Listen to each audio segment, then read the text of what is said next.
everybody, and welcome to our discussion on gender-based theories. Gender-based theories, there's a great number of them. I wouldn't say that any single one of them is very long in terms of its explanation, but there's a good handful of these. You're going to need to know the distinction between each theory according to name, according to what its stance is, and how it explains crime. And specifically, gender-based theories look at only female offending. So this is new and unique in the world of criminology over the history of the study of crime, because largely we've always studied male criminality. Females tend to be what we call invisible in the world of research. Even in medical research for decades upon decades, we only studied male participants. Research on heart disease is a really good example that we only ever studied male participants, and it wasn't until several decades later that we started studying female participants that we realized that their symptomology for heart disease and heart attacks is actually wildly different from the males of the species. We always assumed for a really long time that what applies to the male applies to the female, but in the last 30 or 40 years, we've realized no, there are huge differences physically, behaviorally, etc., and therefore they need to be studied separately and specifically.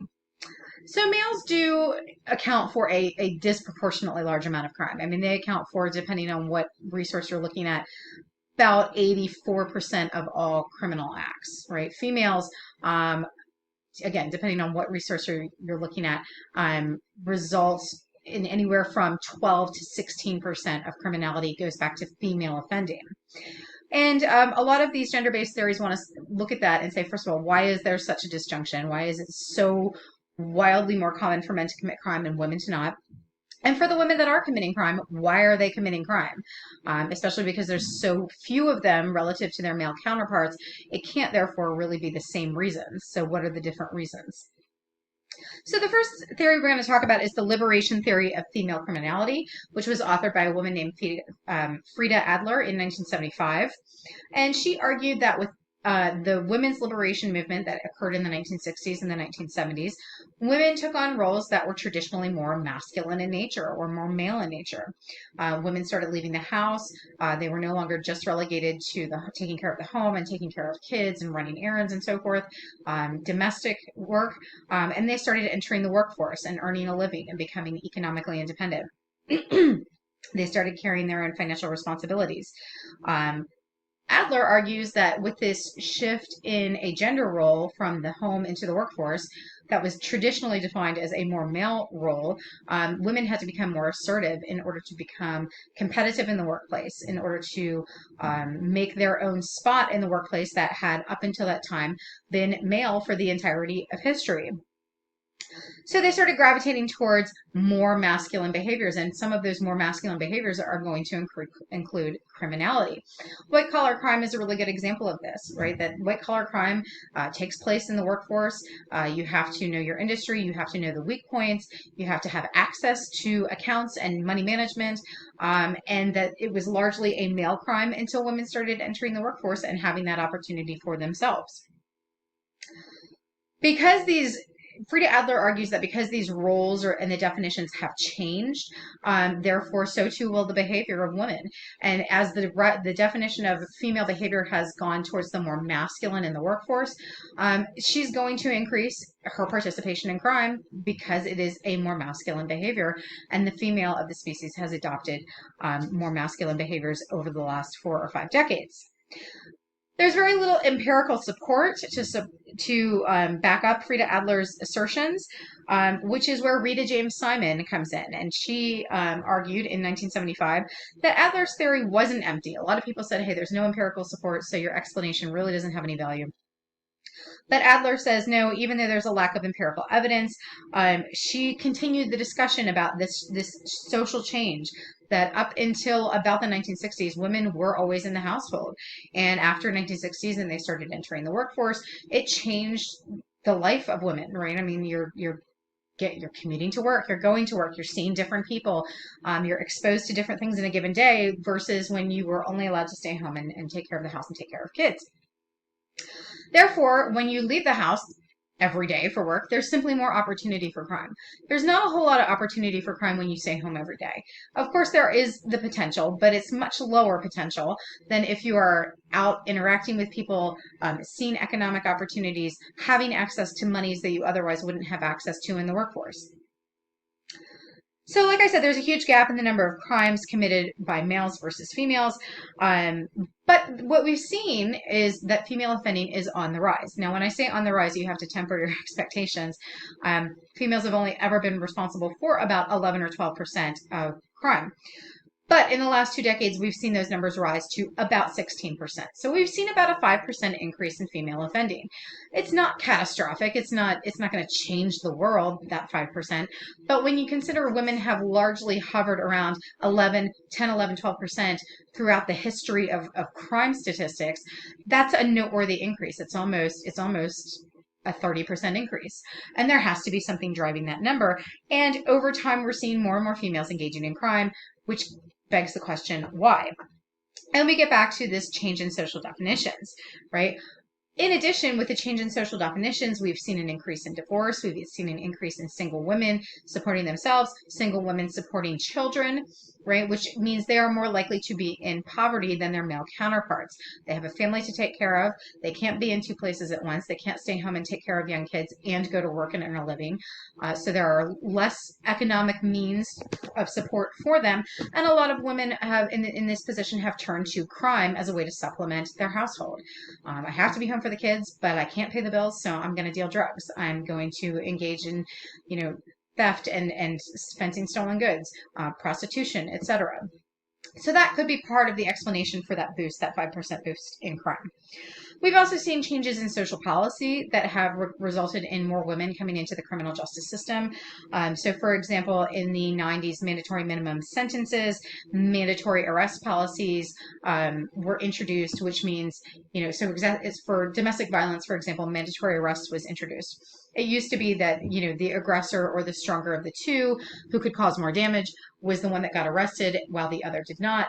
But with mandatory arrest policies, both of them go, regardless of who started it, regardless of who sustained more damage, regardless of anything at all, which just generally flagged, it threw women into the criminal justice net because of that policy. So that could also be part of an explanation for that increase. And like I said, there's just more opportunities for women to engage in crime, the more out and open in society females are. Right. For example, there's more and more women in the corporate world rising up to positions of power, which only increases opportunities for white collar crime, access, etc. for those women. Again, these are all things that could explain that bump, that 5% bump. But let's move on and talk about power and control theory.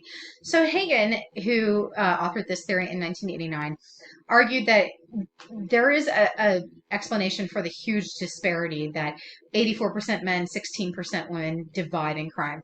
And Hagen argues that the power relationships in the workplace, even once women started moving into the workplace and have been there for quite some time, but the power structure is very reminiscent of the familial structure, the patriarchal driven familial structure where dad's the head of the household, dad's the money earner, he makes the rules, he calls the shot, and so everybody sort of obeys dad. That patriarchy has shifted into the workplace, and even though it's not a family in the workplace, it is run, relationships are often run like a family, right? And so therefore those behaviors are mimicked in the workplace, which is why Hagen argues the crime, even though there's an increase in female offending, it hasn't been that much because we've taken that template of the male-dominated family and household, and we've sort of recycled it or replaced it in the workplace. And therefore, that's going to maintain offending numbers, largely speaking. So we're not going to see a huge increase in female offending. Liberal theory, or liberal feminism, is a theory that argues that women are treated more leniently in the criminal justice system. This is most definitely true. This has got strong statistical support.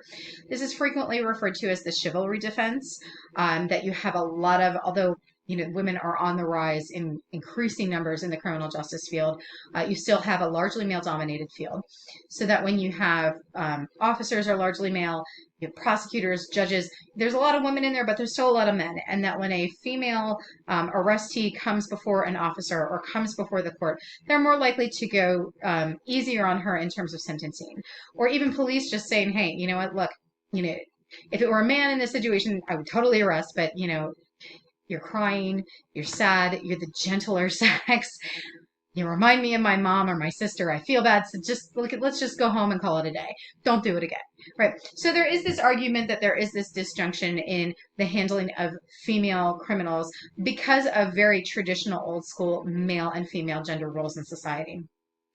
There's also the argument that once women enter the system, they're likely to get less harsh charges and less harsh sentences, that male prosecutors and male judges will say, okay, well, yeah, you committed this crime. It's a serious crime. But, if you go to jail, who's taking care of the kids? Right. And then the kids are without their mom and kids need their mom and so forth. And so the whole idea here behind liberal feminism is that there are discriminatory practices, that women are treated too easily within the criminal justice system, and that in order for women to really receive equality and to be treated no differently than their male counterparts, this chivalry defense has to go away. Right. And if the chivalry defense went away and this leniency on the female of the species went away, we'd see that crime rate for women boost to something that is more representative of what it actually is, because there's a lot of leniency going on. Radical feminism focuses on the way in which power is constructed and the way in which males dominate the workforce. It argues that capitalism favors men, which therefore makes women in the workplace their workers or their subjects, and it puts men in a position of control. This puts women in an inherent position of victimization where they lack social power, and arguably alters this is why females engage in crime, is because the system is built for them to lack power. Marxist feminism, if we, compare this back, or you will compare this to critical criminology and Marxist criminology when we go over that, makes the argument that females in the workplace are consistently relegated to low paid labor positions where they'll never really obtain seniority, they'll never really obtain high wages or careers, etc., and that they're paid notably less than their male counterparts. And they argue, Marxists will say, this is why females engage in crime. They're trying to go earn a living and pay the bills legitimately, but the power structure and the structure of the resources is tipped strongly in the male's favor, and therefore there isn't enough left for the females, and so they deviate into criminality. Socialist feminism argues that females tend to commit crimes of accommodation, which is going to look at things like property crimes and nonviolent crimes. So they're not out assaulting people, murdering people, raping people. There are crimes of violence. These are crimes of income supplementation, right? And that if females were not exploited for their labor and their sexuality in the workplace, if they were paid properly, etc., those crimes of accommodation would massively decrease. And that is where female criminality comes from, is those crimes of accommodation.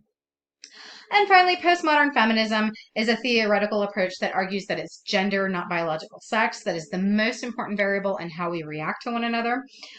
This perspective argues that there's no objective truth, right? That the definition of legality varies from era to era, person to person, political party to political party, which therefore makes economic independence much more difficult.